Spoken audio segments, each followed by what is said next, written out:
এই যে দেখুন বন্ধুরা মধু কি সুন্দর দেখাচ্ছে, শুধু দেখুন কলকল করে পড়ছে মধু, দেখুন গাঢ় মা একদম। এবারের মধু হালকা হয়নি, কোন সময় হালকা হয় গো মা? মা গো চৈত্র বৈশাখ মাসের দিকে হালকা হয়, প্রথম কাঠের মধু হালকা হয়, এটা একটু গাঢ় মধু। খুব একটা কিন্তু বন্ধুরা মধু হয়নি, খুব কমই মধু হয়েছে। আর মধু সব মৌমাছিরা খেয়ে চলে গেছে, বলছে সে ডিম হয়ে গেছে নাকি, আর কদিন পর বাচ্চা ফুটবে, মানে আমাদের দেরি হয়ে গেছে। যাই হোক মধুটা কাটা হয়েছে, বাড়ির মধু খাওয়া হবে। আর মধুটা যা গন্ধ, বেশ দারুণ কিন্তু গন্ধ। মধুটার কালারটা শুধু দেখুন, এই মধুতে কোনো ভেজাল নেই। তোমার আগে ঠাকুর ঘরের জন্য তুলে রাখি। হ্যাঁ, একটু ঠাকুর ঘরের জন্য আগে রাখতে হবে, বাড়ি পড়তে না তো। না না,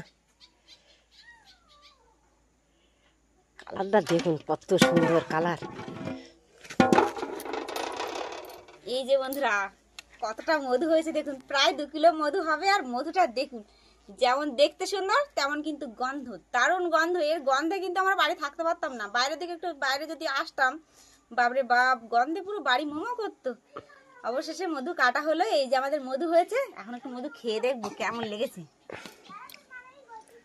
এই যে বন্ধুরা মধু,